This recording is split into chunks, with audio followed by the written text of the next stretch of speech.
Eternal Weekend in Pittsburgh was only the beginning of a 3-weekend vintage and legacy tour around the world where I got to play so much Magic.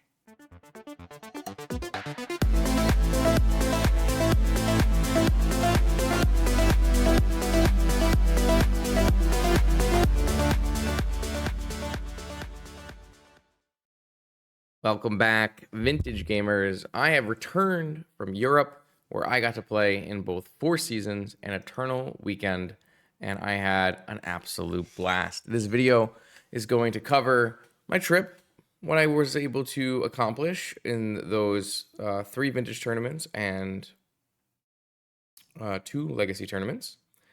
And it's going to I'm going to have round by round coverage of the Eternal Weekend events and then just a brief overview of the Four Seasons events. For me, Four Seasons is a very social and fun time, and I wanted to make it less about, this second job and more about being in the present and in the gathering. But obviously those went very well.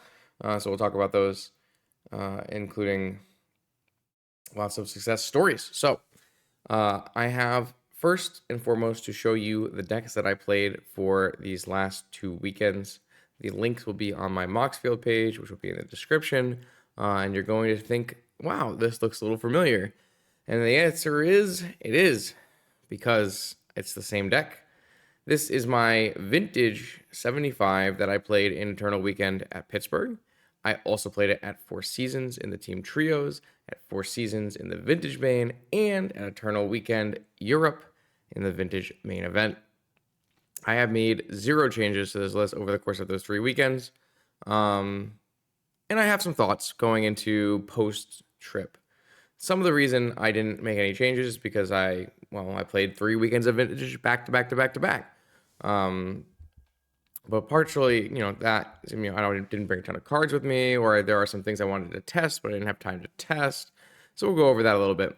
This is the 75 of a Luris Vault Key deck.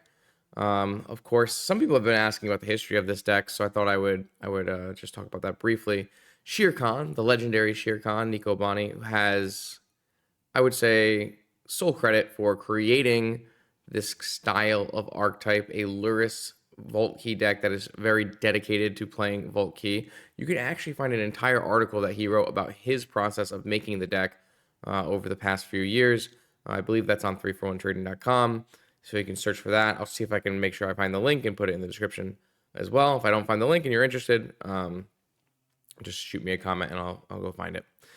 That deck originally had a lot of things going on, including for Urza Saga, Glimmer Void, Spire of Industry. The main tutor engine was actually Goblin Engineer instead of Oswald Fiddlebender. And over time, other players picked up the deck, including myself and the powerful MTGO Wizard Sprouts. And it has transformed quite a lot. I was a big proponent of pushing for the Oswald Fiddlebender, and making the deck more reliable in terms of mana. 5-color Glimmer Void is not something that I find acceptable in a reliable vintage deck, and so I had really pushed for that pre-Saga restriction. Now, post-Saga restriction, most players decided that this deck was probably not very playable. It was very hinging on the fact that Urza Saga was a 4 of tutor for your Manifold Key. The main way to win this game is Time Vault, Manifold Key, take infinite turns.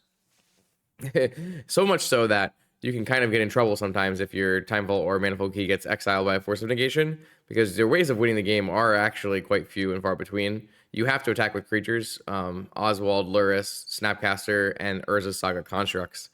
So you can be in a little bit of trouble if you get too aggressive and run one of your combo pieces into a negation.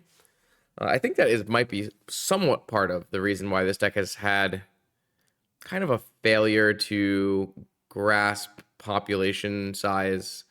It hasn't been picked up by a lot of people, and the people who have picked it up have not done particularly well with it. I don't know if that's...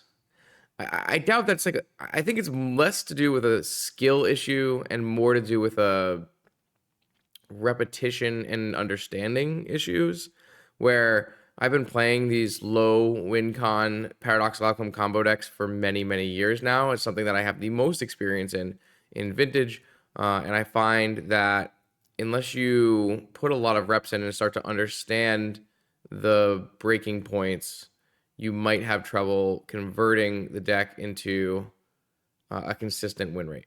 You'll still get your, powerful Vintage wins where you have your Mox PO hands or your Volt Key natural hands. But sometimes the games where you have to do a little bit of precise turns can be challenging, and even for me, I had a match in this tournament. Spoilers that versus Brian Koval, where I felt like it was my fault in how I chose to navigate some tricky turns that caused me to possibly lose the game. So, anything about this list exactly? No, so I liked my 75 from Pittsburgh, where I went 7-2 and got 35th place on Breakers and missed out on my top 32 promo. But a 7-2 record is super, super strong. I am never going to be unhappy to go 7-2 in a tournament. Obviously, you want to go 8-1 so that you can, in fact, get to your top 8. But 7-2 is a good record. So I wasn't unhappy with the deck or how it performed. I had a couple losses that were maybe not preventable, and so that's just how the cookie crumbles sometimes. The main thing I like about this deck is, one, it has powerful game-winning free wins, whether that's Natural Volt Key or Mox PO, Demonic Tutor. This deck plays most of the powerful threats in the archetype style, and I always want my deck to give me free wins. That's I think a baseline for any deck I choose to play. 2, it has lots of different approaches and flexibility to how you play against your opponent's decks.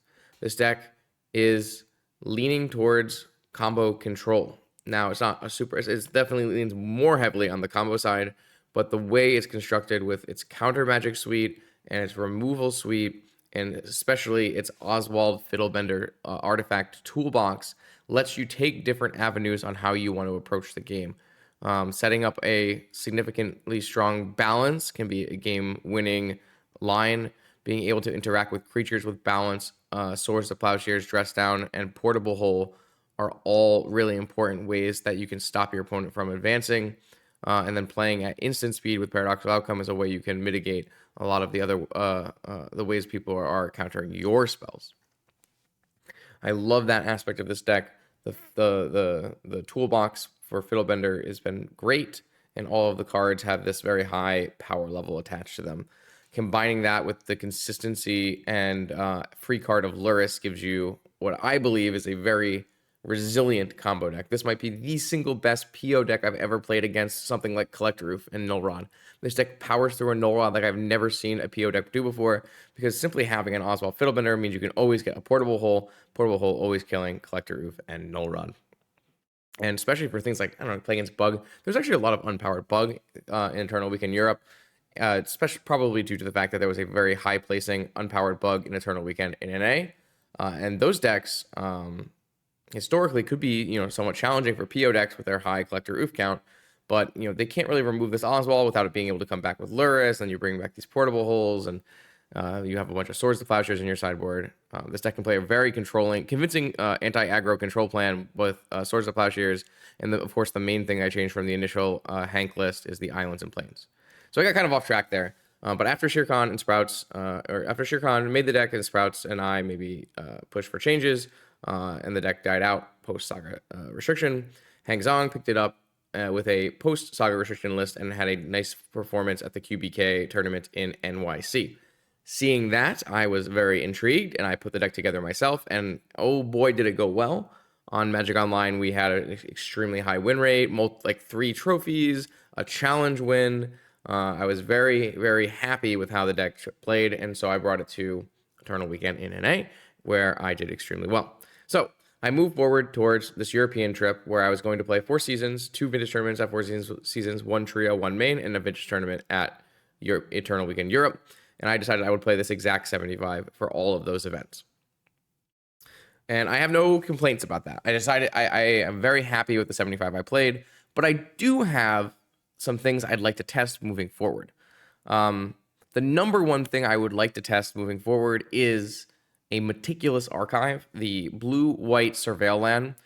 Over the course of the past 2 weekends, I have been extremely impressed with Surveil lands across multiple formats, with Legacy and Vintage, and I have a feeling that Vintage is currently underplaying Surveil lands. Vintage obviously has more reasons to try to avoid the downside of Surveil lands, that is a tap land on turn 1, because of the speed of the format. However, the power level of being able to end of turn fetch a Surveil land and help manipulate your top card of your library is too high to ignore. This deck is one of the ones where the downside can become very large. This deck wants to play a turn 1 Fiddlebender off of an off-color Moxen, and if you have a tap land, you might not be able to do that. But this is also a deck that really needs some smoothing, because you don't have Ponders in your deck, you don't have cantrips in your deck, so being able to fetch a Meticulous Archive end of turn would be very, very important to me. So I would like to try to fit a Meticulous Archive in this deck. I would also like to try to fit maybe a 1 Volcanic, 1 Fourth Air Lingus splash. Fourth Air Lingus is a card that Tomas Shamar, Unlucky Monkey, played in his version of Luris Vault Key PO at Eternal Weekend. He also was able to top 32 with his version of the deck. He won a challenge the night before Eternal Weekend. It is basically this list, except it gets a little bit more greedy with the cards it chooses to play. It does have Surveil lands. It has like a Questing Druid as more for the red Seek the Beast half. It's got Fourth Air Lingus. It has some Pyroblast and things like that. Things that Tomasha wants in his deck building. For me, the idea of Fourth Air Lingus is very solid. I played a couple on stream, very dedicated Fourth Air Lingus combo decks. There were 2 Fourth Air Lingus, and it was like the main way you won. But just having the option of some extra creatures, an instant win condition that does not time Vault Key, I think might help round the deck out, as well as being a way of maybe getting an early draw engine going. Being able to say your Time Vault gets countered, but you still get the PO combo, get a bunch of mana, and just win with a Fourth Air Lingus, I think is very, very important. And the splash should only have to be 1 Volcanic. So something like, if we were moving towards more of his list, we would cut the 2 Fiddlebenders, and we would play 1 Meticulous Archive, 1 Volcanic Island, trim a Tundra, and maybe play a different spell. Or maybe you can keep 1 Fiddlebender and just go for... So if I have a Meticulous Archive and a Tundra... Sorry. If I have a Meticulous Archive and a Fourth Air Lingus, that's +2. And I just wanted to switch a Tundra to a Volcanic Island, that's the same. So yeah, that would be what I would want to do. I want to see if I could maybe take out Fiddlebenders and play those 2 cards. Now, I have concerns about a plan like that, because I do feel like the Fiddlebenders were good and facilitated a variety of game plans and might make us more narrow than I would have liked to be. But I think it's something worth testing. I don't think the deck is bad once you do that, but I do think the deck has different game plans once you do that. And so that's something I want to test out. But I have heard, some people who play the deck were not super happy with Fiddlebender, where I was. So that's something I think worth testing going forward. That's the main thing I'd like to see tested, is a Fourth Air Lingus splash. You don't have to go crazy, just 1 Volcanic. And I would love to see a Surveil land into this deck. So those are my thoughts on this deck, which was my Vintage deck for the whole 2-week trip. I started the 2-week trip with 4 Seasons. I played a Trios event with the very powerful Andrea Piemonte, who was our Modern expert.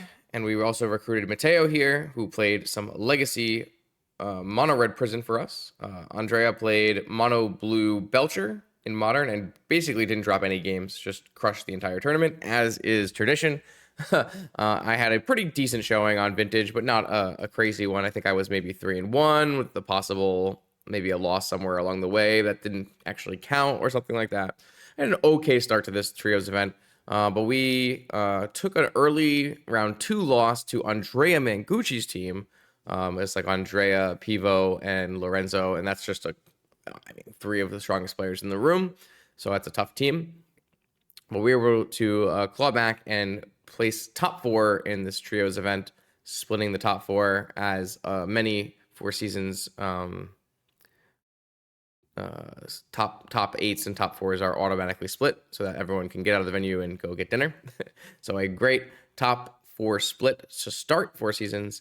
And then I followed that up with the Vintage main event where there were 41 players, a little bit of a low number, lower than usual just because of the timing at the end of the year and it's cold. And the week before Eternal Weekend in Europe, some people don't want to travel twice. For me, it was actually really good because I was able to do Europe and Four Seasons in the same trip without having to go over the ocean twice. But for European players, it was less so. This was 41 players, and I started off with nice wins against Luris. Then I lost to the PO expert, the Italian PO master, Ciofo. You've probably seen me play him on MTGO many times. David, either way, crushed me with some powerful Tinker hands before I picked up another win versus Luris, Mono White Initiative, and Jewel, IDing into the top 8 where I beat Luris, Bug, and Oath. These matches in the top 8 were crazy. One of them I won like 7 mana crypt flips or something insane. In the top 8 versus Oath, I was like very, very delirious and not enough sleep. And I didn't even reveal my companion by accident in game 1 versus Oath. So like this was a wild tournament. This was you can kind of tell here, I am very dead by the end of this tournament. This whole trip, I kind of struggled with. It wasn't really jet lag. Maybe the first day was jet lag, but just sleep in general. It was just hard to get enough sleep with going out at night and being in unfamiliar beds and that kind of thing like that.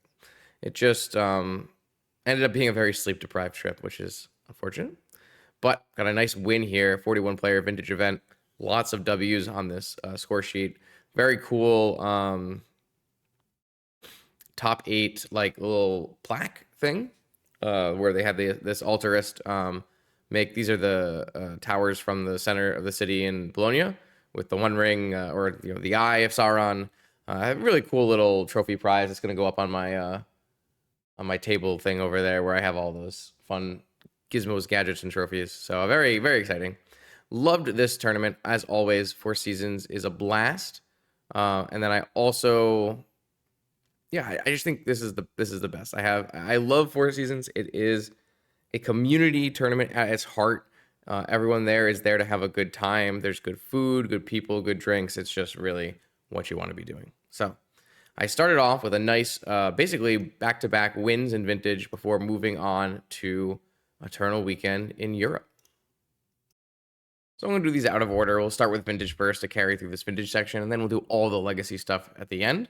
But I do have basically notes from each round of Eternal Weekend Vintage in Europe. And I can go through each round and just talk about how it went. I had a great time at this tournament in terms of the matches and the people I played against. I felt that every one of my opponents was really an awesome person to be battling against, which is always a big plus towards enjoyment of a tournament, especially when things around you aren't going super well. The tournament in general had a lot of people criticizing it for various things, and I'm sure you'll see people talking about it later on in the week on Twitter and on the Discord. I don't want to go over anything like that right now. I'd rather just talk about the Magic and talk about the things I was enjoying. So let's do that. Starting in round 1, I have my opponent here on Bug. And at the time, I did not know this, but my opponent was on an unpowered Bug deck, though it started to become apparent over the course of the match, which we'll talk about. In game 1, I start with a Time Walk that I'm trying to bait a Flusterstorm. The way my opponent was playing, I felt like they had a Flusterstorm, and my hand consisted of a bunch of cards that I did not want to get Flusterstorm. So I baited out a Flusterstorm with a Walk. I then Demonic Tutored for an Ancestral, and I played my Ancestral into what looked like it was going to be a Bowmaster on their upkeep. So I waited until their turn, played an Ancestral, and then they, of course, played a Bowmaster in response. I typically find that an early Bowmaster for Ancestral is not the end of the world in our Vintage deck. It might be something that would be like game winning on the spot in Legacy, but in Vintage, I don't really care that much about a 4/4 combining with a Bowmaster. As long as my Ancestral is resolving, I feel like I'm going to be in a very good spot. So, having baited the Flusterstorm and playing the Ancestral into the Bowmaster, I draw a key, and also I drew a Vampiric Tutor. My opponent later played a Psychic Frog, which I didn't counter, even though it's a very powerful card, because it wasn't going to interact with my Vault Key plan. So I then was able to tutor for Vault Key with Force of Will backup and win game 1. During that game 1, I had noticed that my opponent had fetched for a Hedge Mage. A Hedge Mage is a Surveil land, and I thought that was really cool, a way of bridging your cracked fetch land turns in Bug. But I didn't delve too deep into what that could mean at the time. Game 2, I was very much overwhelmed by a bunch of creatures. There was a 2 Bowmaster and 2 Oof, and I had kept a hand that had a lot of removal. It was like double Portable Whole Swords. Felt really good about it, but they just had way more threats than I had answers. And at one point in the game, I was very happy that my opponent had cast a Demonic Tutor, because it looked like at that point they would go for Ancestral Recall, and I had a Mental Misstep in my hand. However, my opponent didn't get Mental Misstep. They had to pass the turn, and on the next turn, they could use all their mana and played a Treasure Cruise. This ended up being because my opponent doesn't have an Ancestral Recall in their deck. They are an unpowered bug list, which actually just funnily enough played around my Mental Misstep extremely well, and I ended up losing that game 2. Game 3, I'm able to find a very nice balance spot where I'm able to get a Deathrite Shaman and 2 cards out of my opponent's hand. Then I get to buy Lurrus and play Bauble for value over the turn, and then my opponent just can't really come back from that kind of value. So I was able to get a nice round 1 win versus an unpowered bug deck. And I just wanted to make sure we pointed out that there is a Hedge Mage in here and an Undercity Sewers. And I thought that was quite a nice way of mitigating the fact that you don't have Moxen. You have the Deathrite Shaman turn 1s, right? But a lot of the time with your so many 2-drops in your deck, you're not going to have a 1-drop play. So being able to hold open Fatal Push and Flusterstorm Spell Pierce, and being able to end of turn find a Surveil land and push forward towards card quality, I really liked it. And it was part of the growing trend in the past 2 weekends where I thought that Surveil lands seem like they could be really good in Vintage when you find the right spot for them. So it started nice 1-0. I move to round 2. Round 2, we are paired up against Oath of Druids. Oath of Druids, pretty stock list, but there actually is a portal in the main of this Oath list. I did not know that. But there is no Citadel. Interesting. Is the Citadel on the board? The Citadel is in the board. Cool. So a little bit of a meta call. Game 1, I had a no power hand, a very slow hand, fetch lands and counter spells. And my opponent slams a turn 2 flash to bait out some counter magic. And I respond with a Dress Down. Really, really nice, powerful card against Flash, because Flash can only put in an Atraxa, and Atraxa with a Dress Down in play will be very bad. Notably, Dress Down doesn't stop the Flash from having to be paid for. So it's not like the Atraxa gets to stick around either. So instead, my opponent, if I do resolve a Dress Down, is just going to not put a creature in with the May part of this ability. My opponent forces back. My opponent forces the Dress Down, and I force back. And then I get kind of lucky in where my opponent untaps and does not draw a 3rd land. That's very important, because on the next turn, when my opponent does draw a 3rd land, I have the ability to Flusterstorm, a Show and Tell. I follow that up with a Balance, taking 3 cards out of my opponent's hand. My opponent is left with a very, very hard choice on what card they're going to keep. They know I'm buying Lurrus after the Balance. So what they did was they kept a Thoughtseize, so that when I bought the Lurrus, they could then take it with Thoughtseize. But I unfortunately had drawn from my Mishra's Bauble on that same turn, and I had drawn Snapcaster Mage. And there was a PO in my yard that they would have to take to not die immediately. So they're then forced to Thoughtseize the Snapcaster Mage. I get to build out a Lurrus, which will eventually bring back my Snapcaster Mage and PO anyways, and I get to take game 1. Game 2, my opponent just has a very powerful, high threat density hand, 2 Oaths, and a Decay for my Cage, Tinkers, and it looks like they had brought in the Citadel because they were determining which one they wanted to get. They decided to... I had a Lurrus, so they had Abrupt Decayed my Citadel, my Cage to open up their Tinker. But if they tinkered for Citadel, and the Citadel bricked immediately, because there was no land drop to be played, then I could just replay my Cage with my Lurrus, and that would just really make the Citadel bad. So what my opponent decided to do was tinker for a portal, which I didn't really see coming, but I assumed something different was happening based on my opponent was thinking about it. The portal took out the Lurrus, and then eventually Oko Beats plus my own Lurrus killed me. So just enough to play a little bit of a controlling Oko control deck in game 2. Game 3, I open with an extremely powerful hand of Sol Ring, Crypt, Sensei's Top, 3 Forces, and a Lorien. So no land. I go open with Crypt, Sol Ring, Top, and I spin. And my spin, actually it was a choice, right? I could either spin, see what my top cards are, and then get maybe stuck waiting for those cards, or I could Lorien first, go down to only 3 blue cards, and make sure I get a land drop for the turn, and then spin after that. I decided I had the mana and was willing to spin before and see what I would find. And so after I spin, my top cards contain a Paradoxical Outcome and an Opal. So I decide to not use my Lorien at all. I'm simply going to pass the turn with my double Force Up. And then on the next turn, I can draw into PO and Opal. So my opponent untaps, and they play a Null Rod, which I force. I untap, and I draw with my top, and I play Opal, PO for 3, with enough mana to continue playing more POs for 3. And I have Force backup for that. And so I go on to win with just a very powerful hand. So good start to the tournament with a nice 2-0, beating Oath and Unpowered Bug. And we go to round 3, and I am paired against the Bosh and Roll on YouTube, Brian Koval, extremely powerful wizard. I know he's going to be on Esper Lurrus, and he knows I'm going to be on Lurrus Volkey. So we both know each other's lists. I have a pretty good idea of his 75, and he has a 100% knowledge of my 75. He's playing basically the Echo Baron Andreas Peterson version of Esper Lurrus with maybe some minor tweaks. And so we sit down and we battle. It's gonna be a pretty high power matchup. I was hoping that this matchup would be on camera. I feel like that would have been a very good match to have on camera. But the coverage team was still doing Legacy Top 8 at that point. So this match was not on camera. And it started with a game 1 where I had a very awkward hand. And my opponent knew I had a very awkward hand because Brian had probed me. And I had like a Lotus, a DT. I had drawn a Vamp for turn, and my opponent had resolved Psychic Frog on turn 1. So I ended up going for Swords the Frog, and then Lotus DT.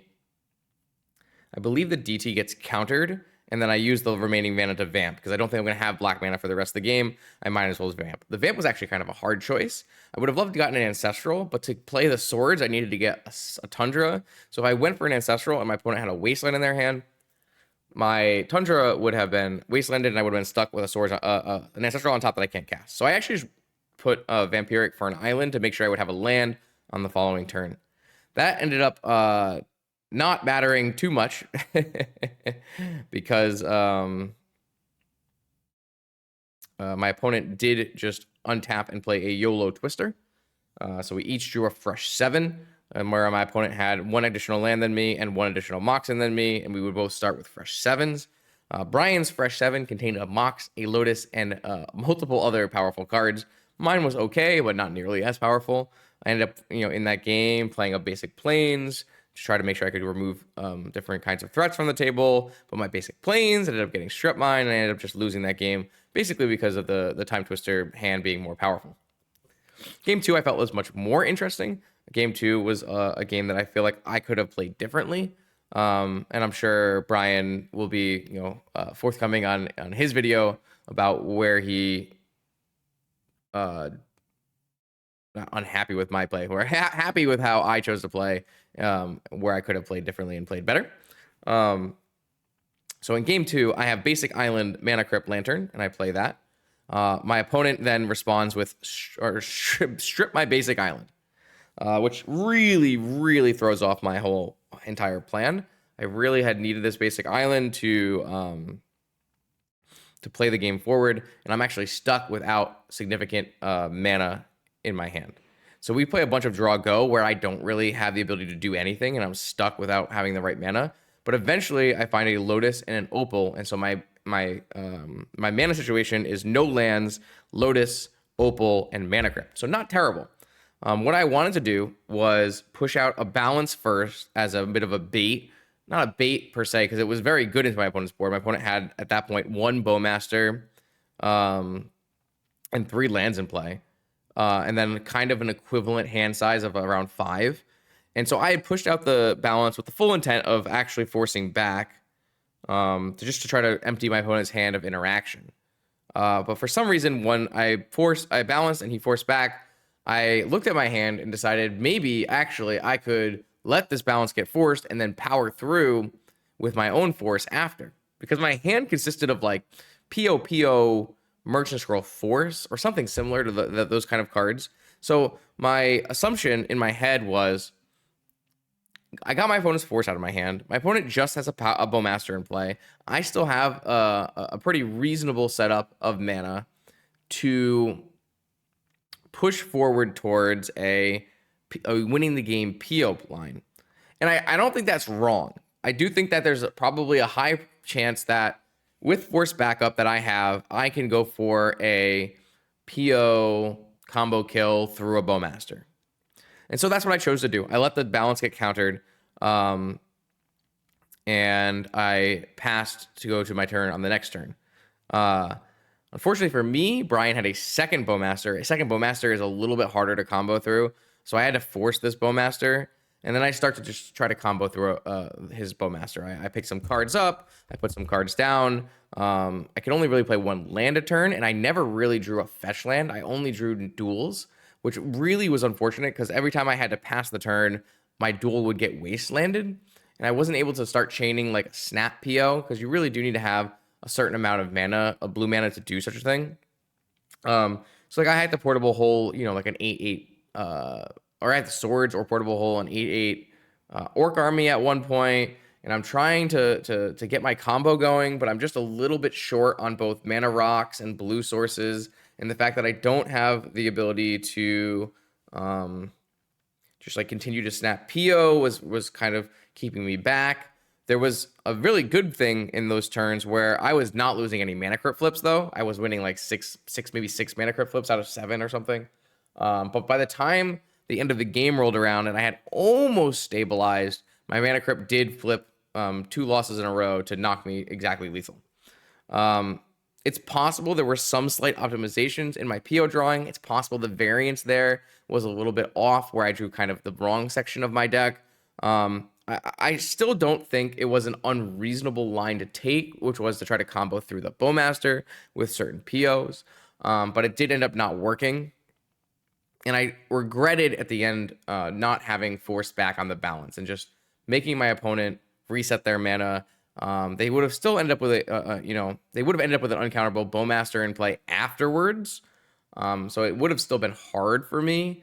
I would have had to use probably some amount of my blue cards in hand. So I still would have had to PO from a similar spot through a Bowmaster. But my opponent would have been in a much worse spot mana-wise. And I think that would have helped at least a little bit. So in the end, I dislike my line slightly, but I don't hate the line I chose.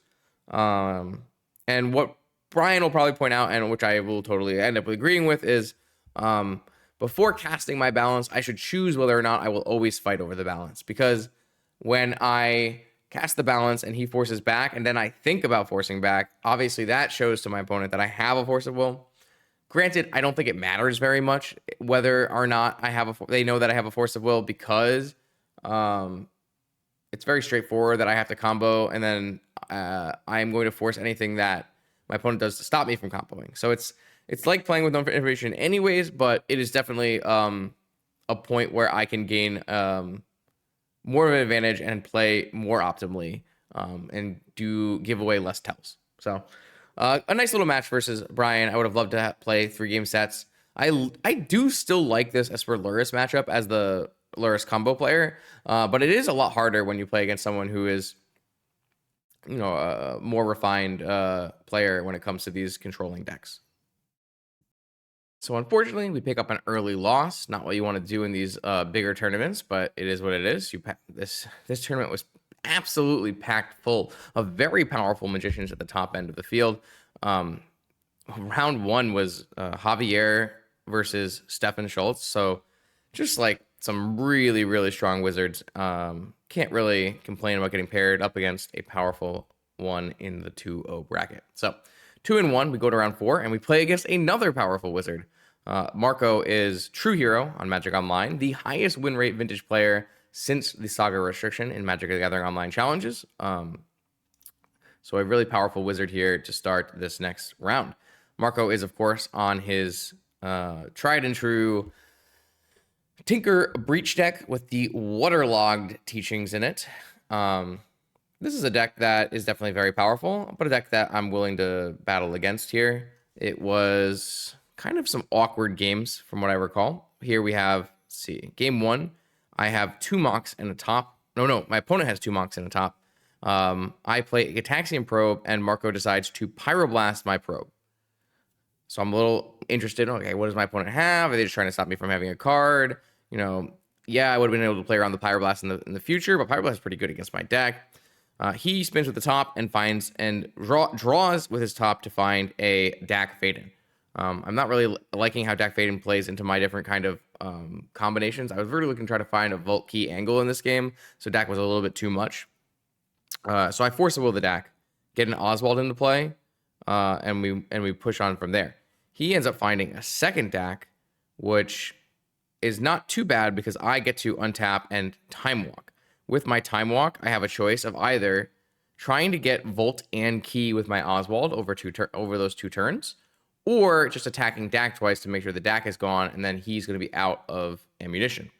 The reason I can't go for the Volt Key is because I currently have no 0 drops.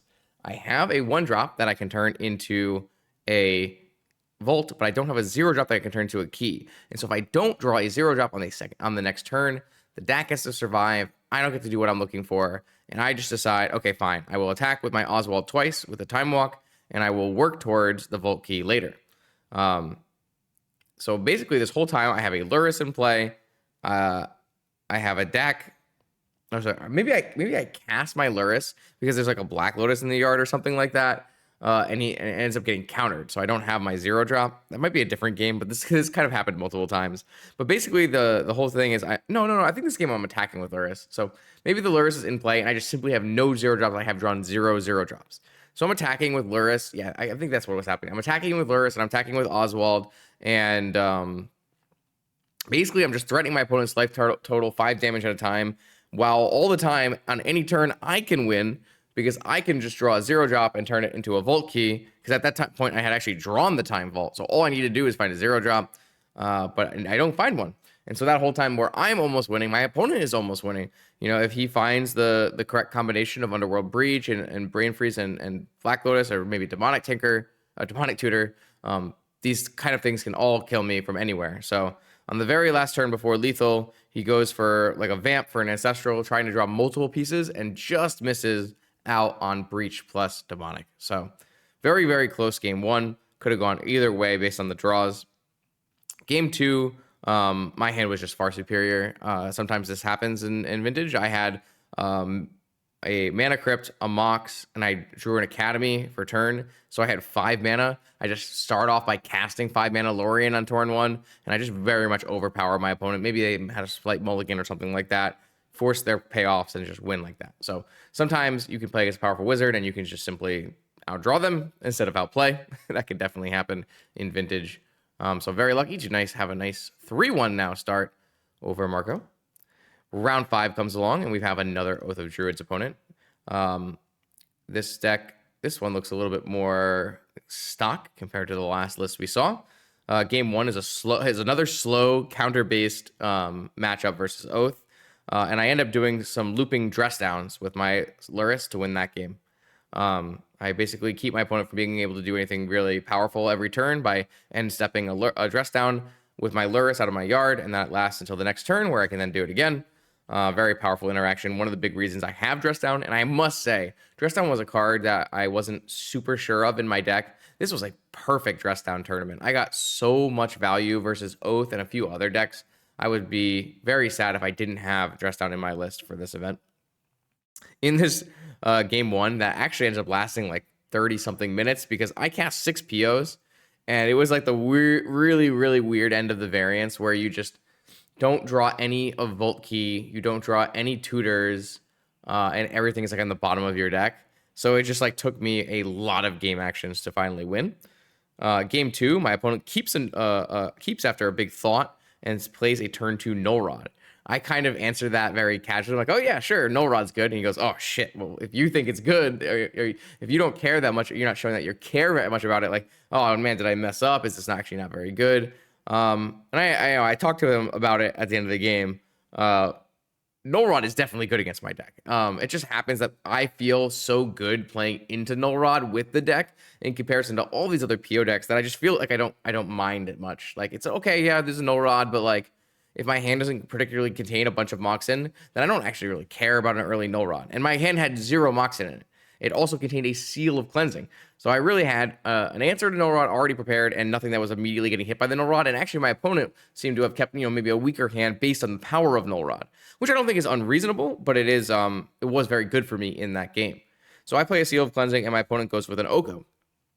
I try to force the Oko because I don't really want to play a long controlling game. I don't want them to be able to Oko my Volt Key or pieces of my Volt Key, and they force back and resolve their Oko. So then we play a long back and forth game. At some point, I finally set up a spot where I will use my Seal of Cleansing to kill off the Null Rod, and then I go for a PO kill. I stabilized at like 2 after my opponent played all of these Elks off of food and off of Moxen. I had to use different portable holes to just stop the Elks from killing me. And then eventually my PO comes along, and then I win with Time Volt and Key. So now we are 4-1. We have 3 rounds left in this 8-round tournament as we go to round 6. And we're up against Sayota, who was an extremely fun opponent to play against. We had a really nice match. And it was a pretty interesting match versus Dredge, all things considered. Game 1, my opponent powders twice and then keeps a 7-card hand. The 7-card hand contains 2 griefs.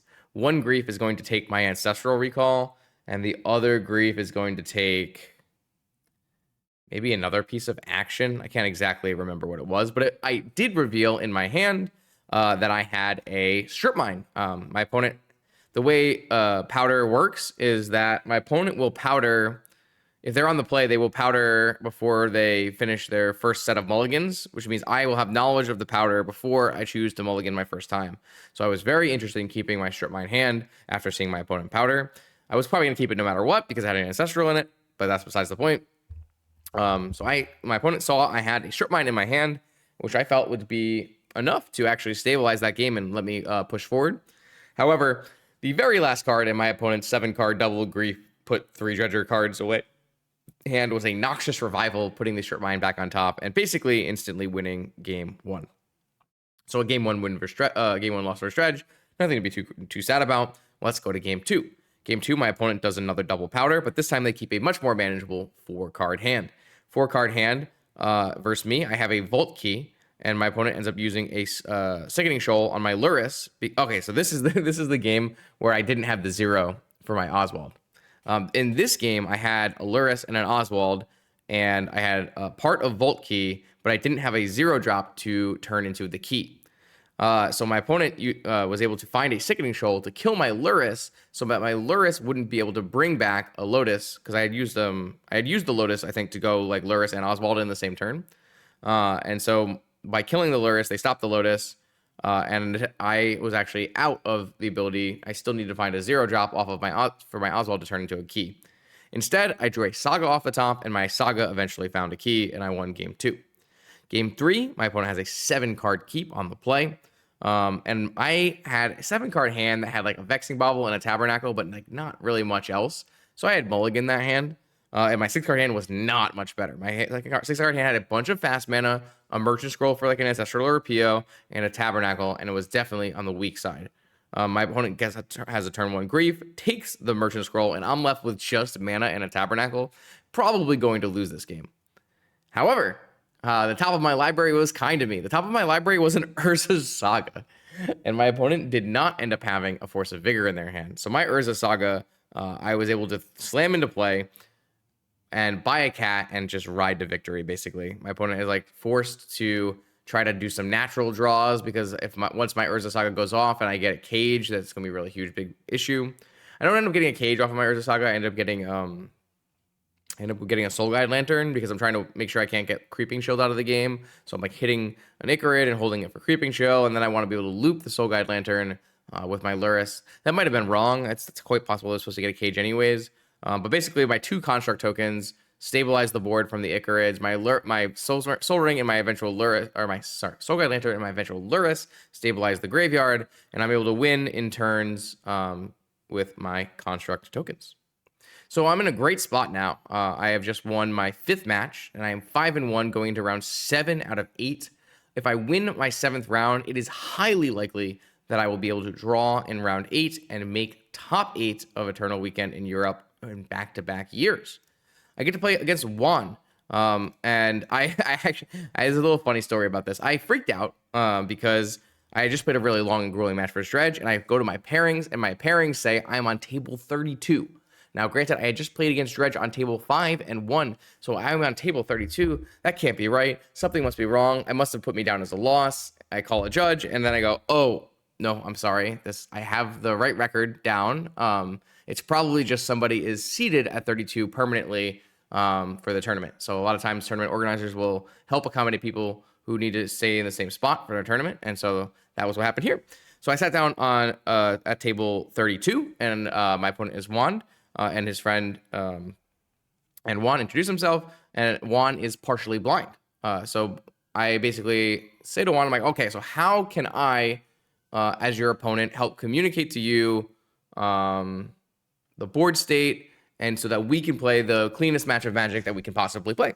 And Juan tells me that, oh, the best thing that I can do as the opponent is basically announce everything I do, every action I do, verbalize that. And that will make it so we can play a normal game of Magic together.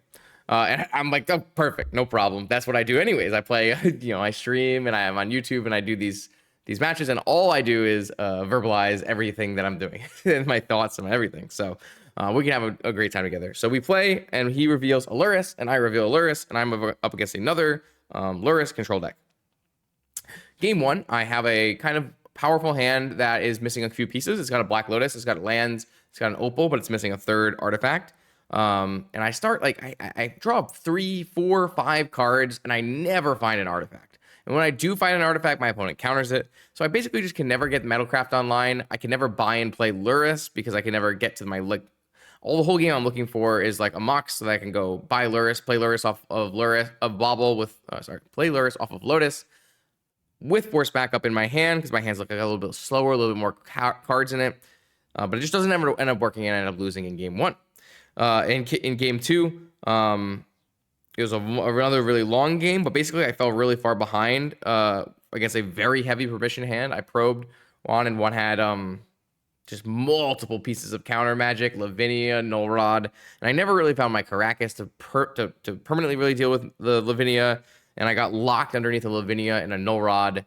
And even though I had an Oswald who could have gone for the toolbox for the portable hole, Lavinia prevented Oswald from getting to play 0 drops, which I could turn into portable hole. So because I didn't lead in a hand that had any 0 drops, I was unable to use portable hole from my Oswald like I normally would. So a lot of time I don't really care about Lavinia and Collector Roof, because as long as I have 0s, I can make them into ones and make them into portable holes. But this game, it was not the case. There was a little bit of a funny moment in my mind, because I basically have to try to resolve a Ruby through a Lavinia, which is a Chalice check. Lavinia does not prevent me from casting the Ruby, but he has to trigger the Lavinia. And so I'm like, okay, so how do I do this in the most reasonable way possible? So I'm like, I am casting my Mox Ruby. Is that okay? And my opponent thinks and goes, no, Lavinia. I'm like, cool. All right. Well, it gets countered, and I'm not able to win. And so I lose my win and in for top 8. And congrats to Juan, who ends up making this top 8, which I think is freaking awesome. Very nice player, very nice guy. And to be able to top 8 Eternal Weekend while being, large percent blind, I just think that's awesome. So a really, really cool story coming out of this event would be Juan's top 8. Actually, I think all the way to the finals, if I'm not mistaken. I haven't watched the top 8 coverage yet. I think I'm going to do the same thing again where I did for Eternal Weekend in the States, where I'm going to do live commentary over the recording of the top 8 coverage. So hopefully we'll get to see that, talk about Juan a little bit more. But yeah, so unfortunately for me, that's the end of my top 8 aspirations. And I take an L here in round 7. And just because I can't top 8 doesn't mean I can't still get what I came for. And what I came for is a freaking Tinker. I was pretty upset about Eternal Weekend, where I went 7-2 in NA and did not actually get a Tinker promo for top 32. There were 3 of us who were 7-2 in NA who went 33rd, 34th, 35th, including Brian Koval, where we did not get a Tinker. So I went into round 8 with all full intentions of making sure that I got a Tinker. And basically, we did a bunch of math, Jarvis and I and a couple others. And for the most part, it was safe to draw in with a 5-2 record into top 32. This was not fully safe, unfortunately, because there were 5 or 6 players in the tournament. Maybe there were 6 or 7 players in the tournament. I think six or 7 players in the tournament who had unintentional draws from earlier. So there were 5-2 records going down to 31st, and then there was possibly an additional 4 players with X1 records, X2 and 1 records who could win and also be 5-2 and 1 at the end of the tournament. So that's 36 slots. So technically, it's unsafe for me to draw, but we had a pretty high tiebreakers. We're on table 12 here. So I told my opponent, nice guy who we played before online. I was like, I'm pretty confident that if we draw, we have high enough breakers that we will get into top 32. But I didn't want to mislead him in any way and tell him that it was 100% the case, even if it was highly likely the case.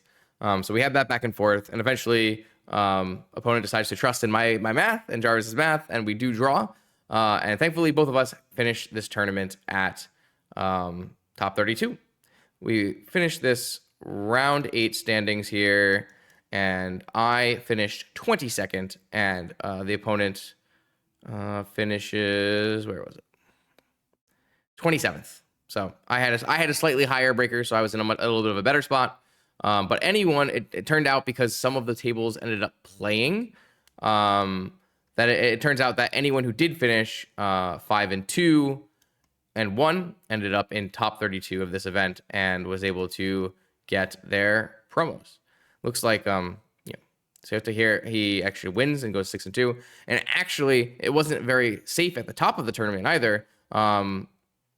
And you can see here that Stefan actually goes 6-2, winning his last round, and gets 8th on tiebreakers here with a pretty substantial tiebreaker lead.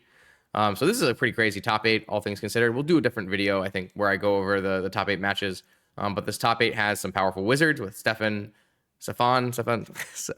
however it's supposed to be pronounced. Sorry. This is Mental Misstep on Magic the Gathering Online. Extremely powerful Mox wizard. Javier, obviously world champion. Bosch and Roll ends up top 8ing both events in Europe, which is very, very impressive. Obviously, YouTuber extraordinaire. We had an unpowered mono white initiative deck, along with a powered mono white initiative deck. This is a Jewel Shops list. A Dredge player, and Juan, who was on the Esper Luris deck. Blue Black Luris for Javier, and Doomsday for Stefan. So I overall was very, very happy.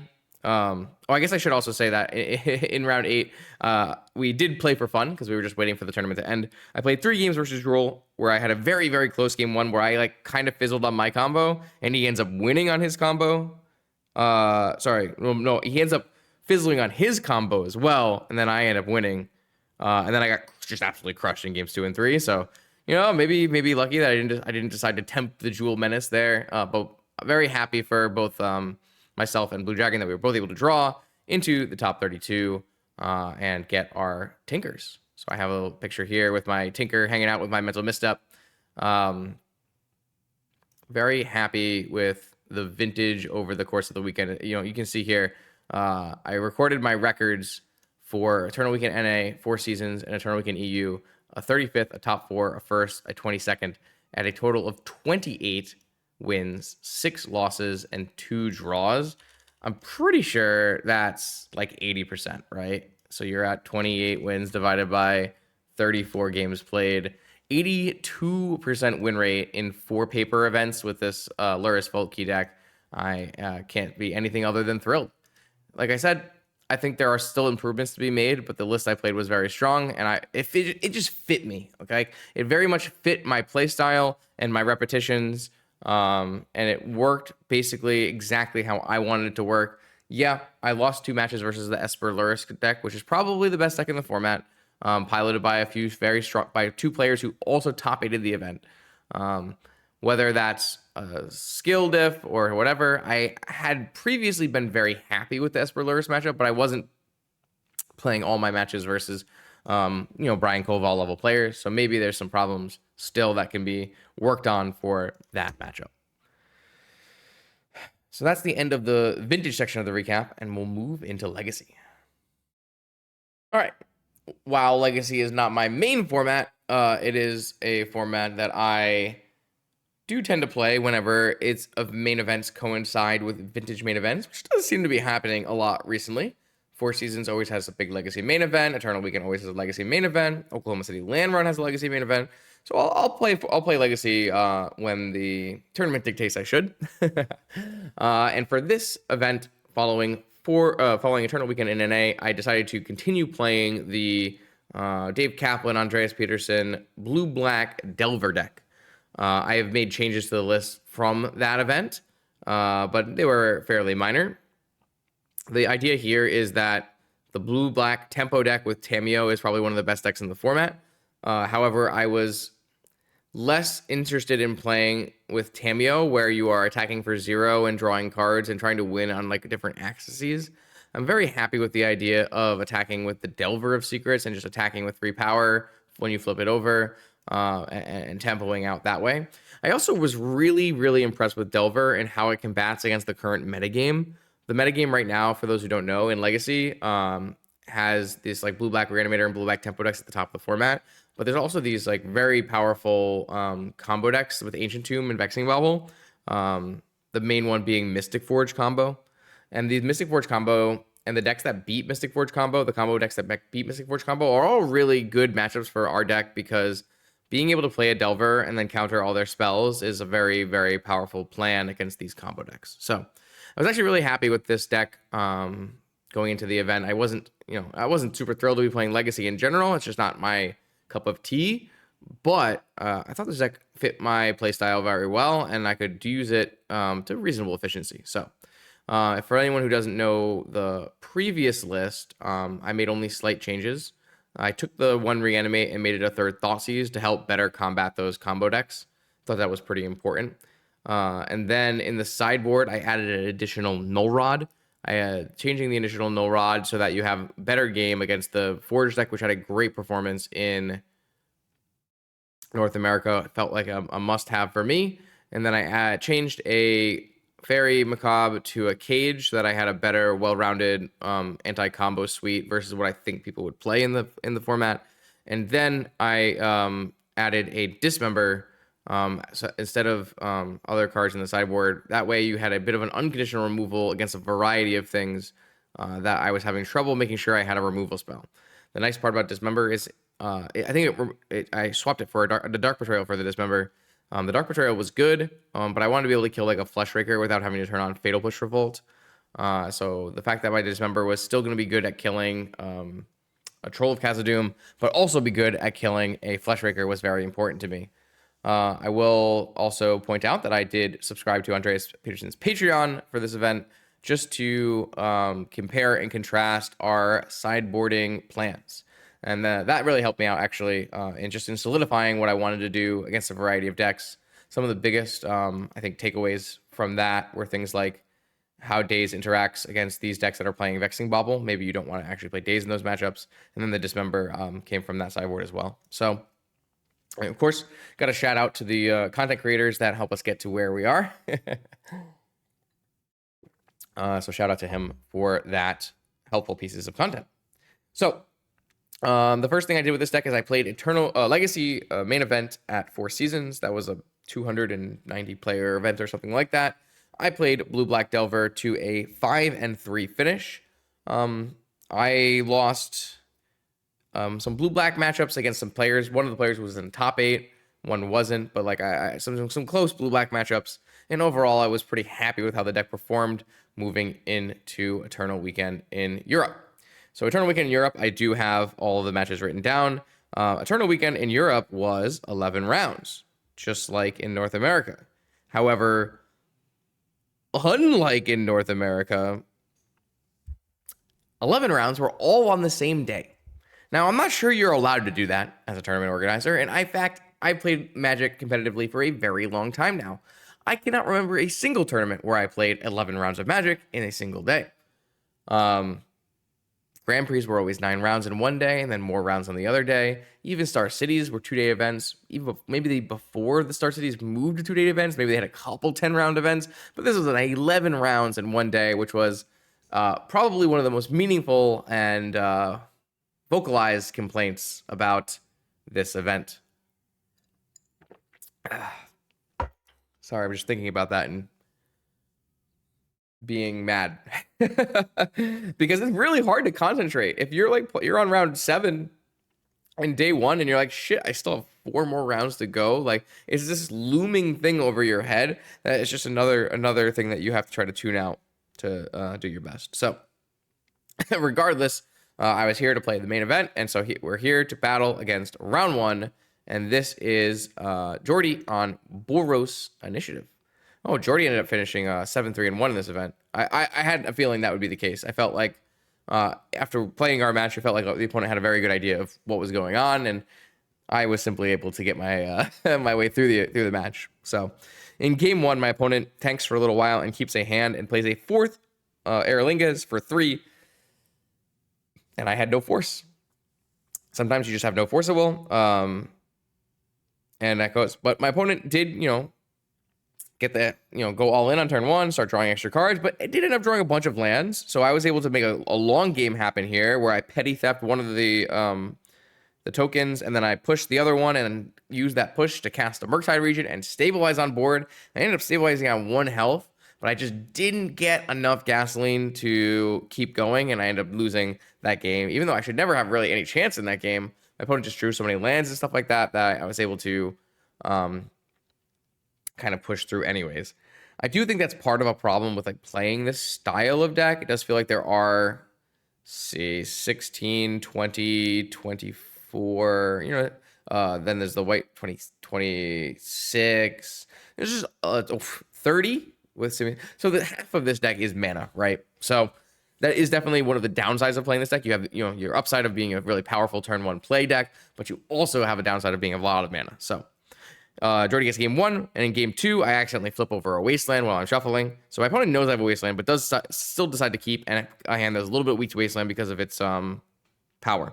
Playing up against a Vexing Bauble, I have an early Nethergoyf into a Delver. My opponent doesn't really get to resolve creatures, only just because keeps sorting my threats, and eventually I land a Murktide and there's no more swords left, and my Murktide wins the game. In game 3, I force a turn 1 Archon, and then I Thoughtseize a Caves of Chaos Adventurer.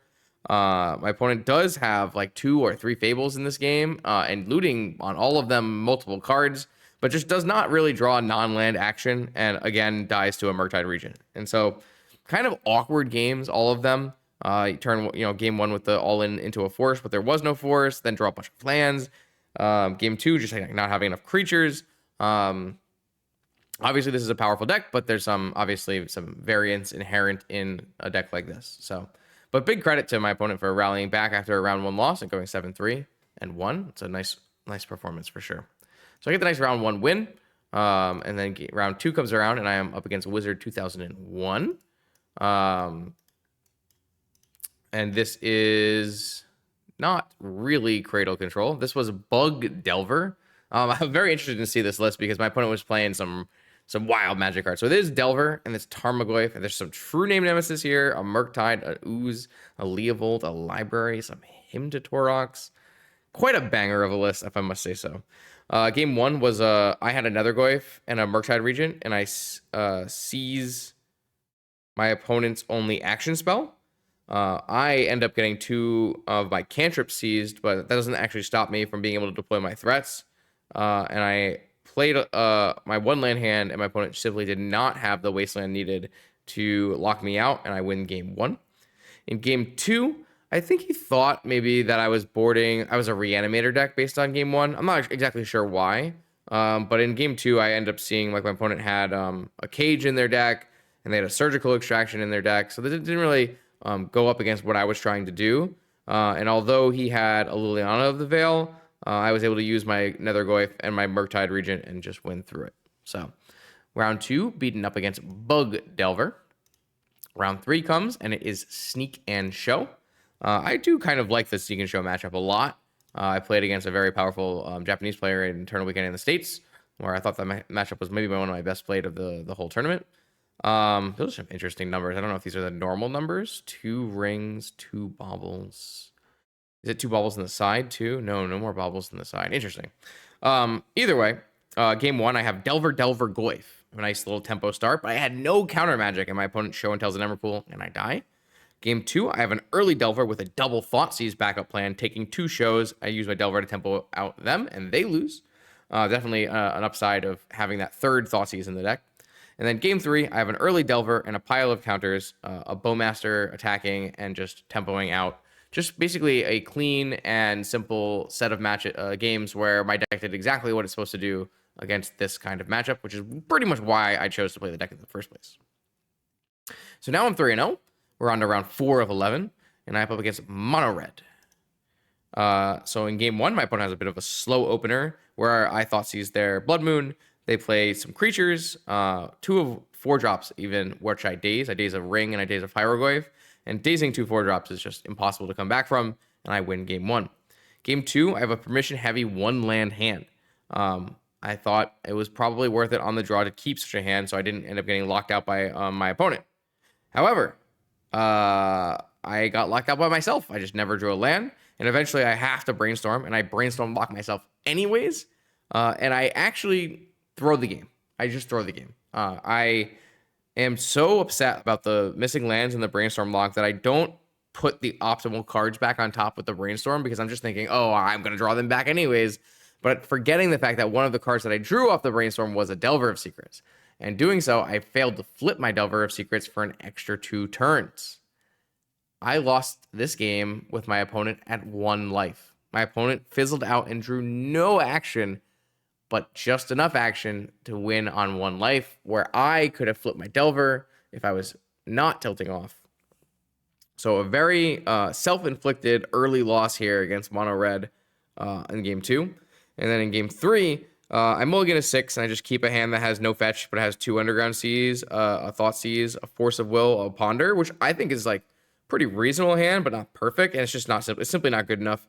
My opponent top decks a Ring off after I Thoughtseize them, and then I get Blood Moon and I die. And like game 3 is a hand where like you have to keep it, and you sometimes will just lose. But game 2 is a game where I need to play better, and not doing so picks me up an early loss and almost ruins the chances of doing well in the entire event. So it's very important that I play. You have to play and keep your mental in a good spot so that you can push forward through 11 rounds. You can't afford to be losing games that you're supposed to be winning. So we go to my round 5. We're up against Jin, and Jin I felt was one of the more powerful opponents I faced during the day. I thought that his choices were quite strong. And I think this match is another match where I simply played awful. I felt really bad because Javier was watching this match, and I'm just like playing just so bad. So game 1, my opponent rolled a 5, and for some reason, I just have this distinct vibe where I'm like, this player is not on Reanimator. They're on Blue-Black Tempo for sure, and I end up cracking a Spell Bomb because it was like a very nice tempo draw where I get to play a frog and I get an extra card from my Nethergoyf. It was just like really, really a good spot for me to crack a Spell Bomb if my opponent is on tempo. But if they're on Reanimator, it's just horrible. And I made the wrong choice. I just straight up made the wrong choice. I'm like, I thought about, oh man, if they're on tempo, I'm going to stop a Murktide here. I'm going to play a frog. I'm going to get my extra damage off Nethergoyf. But it was just a wrong play. They were on Reanimator, and he draws an Entomb and immediately goes into Attracta and kills me. Or a Tomb Archon and kills me. One of those two. It's really weird because I had seen my opponent like drawing cards like they were looking for the miracle guy. But for some reason, I just thought this guy was on the next level and he was just like faking out the miracle. I have no idea what was going through my head. Maybe I was still reeling from the last round, but I just make the wrong read and lose game one for in a game where I should always be winning. Game two, I have a Thoughtseize and Fatal Pushes are exchanged, and I resolve a Murktide and ride it to victory. I had double Cage and a Spellbomb in play, so my opponent just could not reanimate through that. And then game three, I'm stuck on lands, but I have early Delvers, and I can't really remember exactly how I played, but I know I did not play very well. I fought over some of like the wrong things and trying to like put the right time for a Bowmaster, and it was all just kind of bleh. Just felt bleh. I don't have the exact notes on why I lost that or why I didn't like how I played that game. But we ended up fighting over like a Graph Digger's Cage at the very end. But it's just like a little bit too much anyways. So I'm able to win this set, but all I can remember after is just feeling like I just really hated the way I played it. I wish I had like a full log entry of everything that happened in this game so I could go back and find exactly where I failed. But I don't have that, so all I can do is lamented my not very powerful legacy play. So I'm lucky though. I still get the win, and we move on to 5-1 or 4-1. And then round 6, I play against Sven on blue-black tempo. In this game, I have a turn 1 Nethergoy. If my opponent fetches a basic island and a Tameo, I daze the Tameo. They play a second Tameo and miss a land drop, which I push. And then they never draw lands for the rest of the game. This is a thing that happens quite a lot, I think, playing the blue-black Delver deck and the blue-black Tempo deck. I talked with Sven about it. I talked with Dan, my friend and teammate, about it. Sometimes you want to fetch a basic because you want to not get wastelanded. But then you just like never draw things to cast off of it for the whole game. And then sometimes you fetch a non-basic and you're like, well, I need to be able to cast both these things, and then you get wastelanded and you don't cast any more spells for the rest of the game. This might just be part of the playing the blue-black legacy deck, or maybe it's bad mulligan discipline by myself. I don't know. But it definitely seems like it's part of the ups and downs of playing the deck. Game 2, I have an excellent tempo game with 2 Nethergoyfs. Game 2 is probably my favorite game of the tournament in terms of my play. I just have a nice sequence where all my cards really trade in the right ways, and in a way that like pumps my Nethergoyfs really well, so that they're attacking for 8, and then my opponent has to do some like double blocking. I make a really nice play where I play this Nighthouse Problem that I don't have to play, and the reason I do it is because I want to bait my opponent into playing an early Murktide, which they only have just enough mana to do, before I would crack the Spellbomb and stop them from playing a Murktide. And so they go, okay, I mean, I have to play this Murktide on 3 mana and 4 cards in yard, which runs directly into a Daze that I have in my hand. So I use that to like crack my, to make my Spellbomb go, and then I do that, and I attack for 8, and I have a Wasteland baiting out their final spell, where they have a divert from a Fatal Push, which is pretty sick. But I using the Wasteland first means they are tapped out of mana, and it means that I get to Daze it too. So I just shoot a Sheriff of Barragoyf and win that game. I just felt like this game was maybe it wasn't as much about me as I think, and maybe it's just my cards lined up really well. But I feel like between the Wasteland play and the Spellbomb looking to force an early Murktide onto the stack versus Daze, I felt like those were like 2 plays that actually were really strong, and I was really happy with myself about. So it's good to have that round as a little bit of a mental correction from the previous 2 rounds, which I wasn't very thrilled about. Round 7 comes along, and I'm up against Luca, who came off to me as a very competent Doomsday pilot. Just the way he was using his cards and sequencing his plays made me feel like he had a very good idea, and how fast he was resolving Doomsdays. And this was not remotely a match. This was not remotely close. I played a turn 1 Ponder and Shuffle, and I never really find any more lands in the rest of the game. I Thoughtseize my opponent, and he fetches out fetches out a Bayou and plays the one of Veil of Summer to counter my Thoughtseize and draw a card, and then untaps and just destroys me with Doomsday. Like this was a pretty cool version of Doomsday. It looks like more of like a turbo Doomsday than a tempo frog Doomsday, which I kind of like. And then on game 2, I play a turn 1 Delver, which I thought would be very good. My opponent plays a turn 1 Doomsday, and they played it really nicely. They played it in a way they played around Daze, where they would just play like Lotus Petal #1, Lotus Petal #2, Dark Ritual Doomsday, Dark Ritual Doomsday. And And then like I don't really draw the right cards. Like if I draw some more counter spells or some more lands or something, I can actually push more threats on the table and make my opponent do something.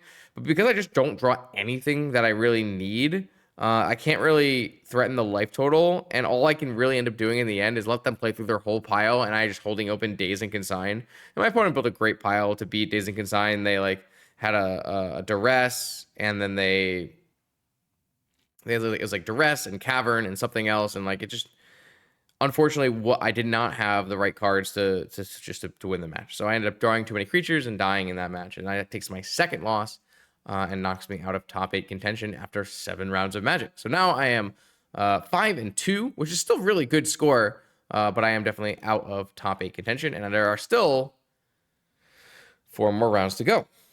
Round 8 comes through, and I'm playing against Mono Red Painter. Mono Red Painter could be kind of a challenging matchup sometimes, but a really fun matchup. Game 1, my opponent has a Saga and a Fable, Pyro Goyf, or Pyro, and then I have a Murktide Regent. And I'm like really, really hyped about my Murktide Regent. Like, this Murktide Regent is going to go the distance, but my opponent had a Pyroblast. Their one last card in hand was a Pyroblast, killing the Murktide Regent, and then they get a Needle off their Saga and named Psychic Frog, which I also had in my hand, and I basically have no way to really build up a reliable board presence after that, and I end up dying.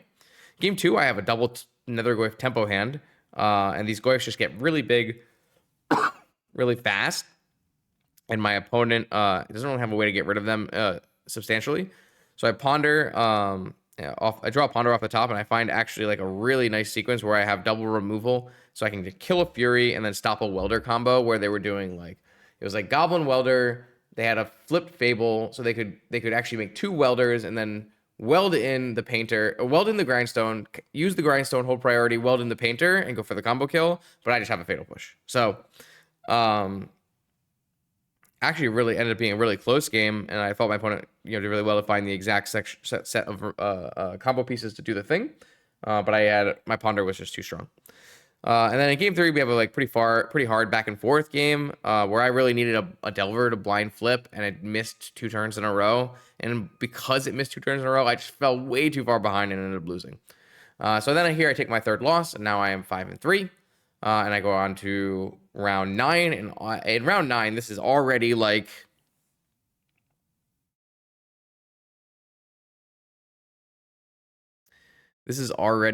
super late at night. We're getting to the point where if I continue winning, it might not be able to find kitchens that are open for dinner. So round 9, I'm like, please opponent, just end my misery. And I'm up against Mystic Forge combo, which unfortunately I was very, very prepared for. So in game 1, I play another Goyf, and I have a Force of Will on a Flesh Raker because I have no removal, but my opponent follows up the Flesh Raker with a 1-ring and has some keys. They get the keys going, and they have a Forge going, and I am basically dead to rights. However, I'm letting my opponent play this out, and I'm watching my opponent, and I'm looking at my opponent, and I'm like, I don't think this is going to work. It didn't to me seem like my opponent was prioritizing the right set of actions during their combo. I don't know how exactly to describe it, but they just had... it felt like they were prioritizing the wrong things. And I'm for sure dead, but just the way that my opponent playing out the combo was a little awkward and didn't look right to my eyes, so I just let him play out the combo.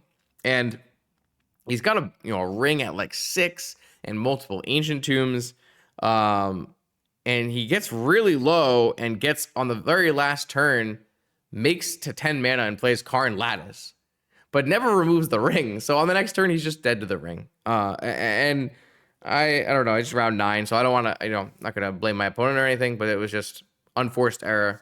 Got a game 1 win.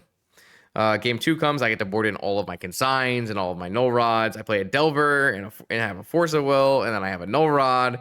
The null rod doesn't get killed by a Blast Zone, but it's just way too late, and the Delver just kicks the table and wins, which is basically the exact reason I wanted to play Delver. So my deck is really working and doing the exact things I wanted to do, just not exactly at the clip that I needed to. So round 9, I get a win, and we continue on to round 10.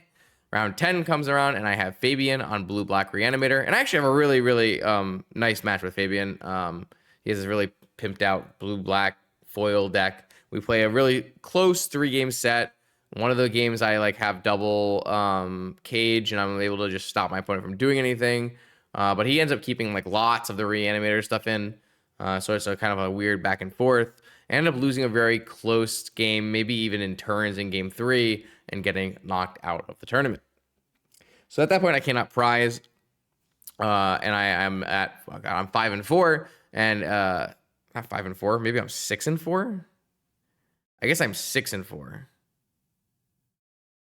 Yes, 6-4. Okay, so I'm 6-4, and I say there is no way in hell we are playing an 11th round of Magic. I am going back to the city. So Dan and I went back to the city, and we were able to actually find a pub that still had a bar open or a kitchen open, and we actually were some of the only people who got to eat food that day at night because everyone else played the 11th round and got back to the city at like midnight, and there were no kitchens open. The only place you could get food at that point, it was like a 24-hour kebab spot, which did end up working out. I did end up finding that spot for some of our housemates.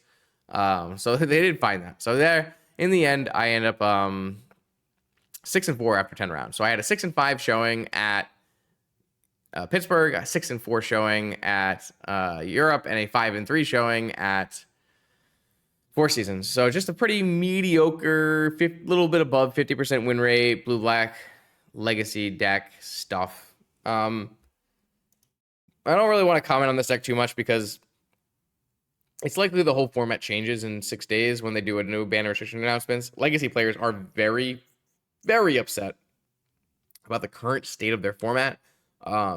I personally think it's slightly overblown, but I am also not a legacy expert who plays the format regularly, so I'm probably missing key points, and I won't die on that hill. But it's likely that this format will change drastically by the time I play it again for maybe the Oklahoma Land Run or some other legacy tournament in the future. I am always more than happy to just play whatever legacy format is put in front of me with the cards that are legal. So I do think this deck was pretty cool. I like this deck. I didn't have as much fun playing this deck as I do typically playing Painter, but this is a deck where I own most of the pieces of it. So it was pretty easy for me to finish off the remaining 10 or so cards and take my own cards across the ocean. Part of the problem with this trip in general is that I am flying across an ocean and spending 2 weeks in Europe, and I need to protect my cards while I'm there doing vacation things and other stuff like that. So yeah, it was a cool trip. Got to see a lot of awesome people, meet a lot of fans of the channel, and eat a lot of good food and see great cities. So yeah, flew in to Bologna and then played Four Seasons. Then I flew over to Vienna, met up with Dan, and we did 3 days in Vienna, 1 day in Linz, and then trained to Prague and play in Eternal Weekend in Prague. Shout out to anyone who came up and said hi to me. Even if you didn't come up and say hi to me, I still appreciate everyone who is watching these videos and supporting the channel. I do feel like when people come up and say they are the reason, or I am the reason they got into Vintage, they are loving and enjoying the format, thanking me for introducing them to the format, that is part of what makes this worth it. I do spend probably too much time on content and keeping Vintage thriving, but it's definitely worth it. It's totally worth it because for every person who gets to enjoy this format, it's just a blessing. And I can't stress that enough. I think Vintage is one of the best positioned formats in all of Magic. It is one of the most fun formats in all of Magic. And I will do everything I can to keep us being able to experience this format. Shout out to people who played this Vintage events unpowered.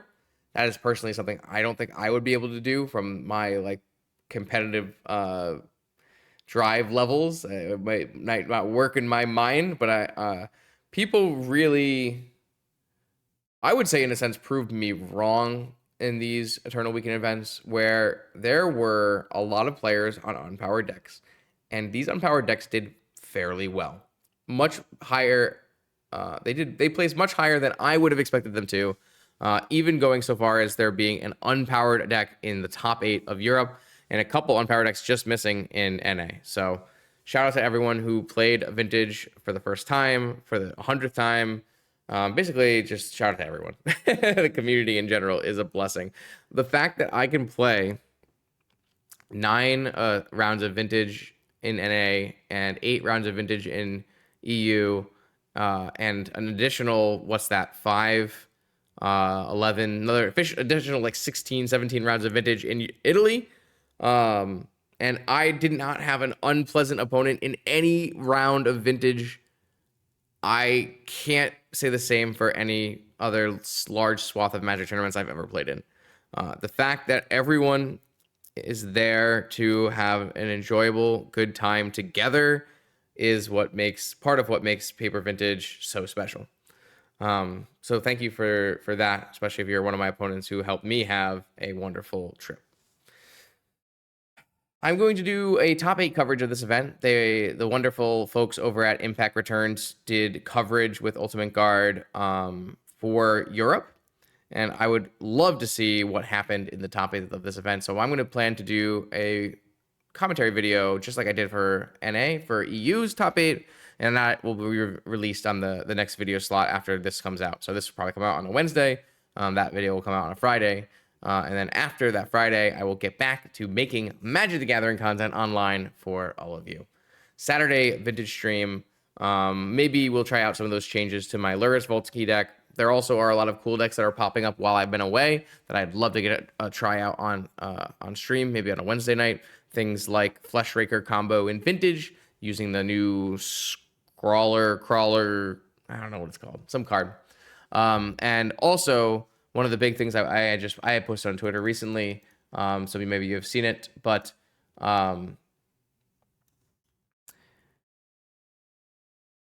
we need to keep pushing and promoting and supporting Vintage tournaments so that we can continue having these amazing events. And I'm thinking about high stakes, large Vintage events that are all around us. Four Seasons, Land Run, NYSE. Maybe someday we'll get Waterberries back, TMD Opens, and of course MTGO's events. MTGO, I have a schedule posted here. It's pinned on the Discord if you want to join the Discord. There are 2 RCQs in the upcoming season as early as December 28th in 18 days. And then another one in February. And then we have, of course, showcase events. So we have high stakes Vintage happening on Magic Online for 5 different times during the next season. So make sure you're online getting the battles in. And as you can probably tell from the ticker here, down here, yes. I have 2 new tickers events here. The Oklahoma Land Run dates are out for July of 2025, and as are the dates for the next 2 Four Seasons in 2025. I can only recommend these with my entire being. I have nothing but good things to say about Four Seasons and the Land Run as eternal community events. Even if you're watching this and you don't play Vintage, there's something for everyone at Four Seasons: modern, legacy, pre-modern, vintage, and like I said, Eternal Weekend or Oklahoma Land Run, vintage and legacy main events, team trios. I love a good team trios event. Both of these events have team trios, and both of them have different proxy policies for various events. Four Seasons is vintage is full proxy, and then the trios event is full proxy for all 3 players. The Oklahoma Land Run last year was reserve list proxy, I believe for both Legacy and Vintage, which I think is a great initiative. Being able to play Legacy and Vintage without having to deal with the price of reserve list cards is a big boon to bringing people into the format. So make sure you are all still stay tuned in for more Vintage events in the future, and of course, more Vintage content on this YouTube channel. Gameplay every Monday, Wednesday, and Friday. I'll see you then.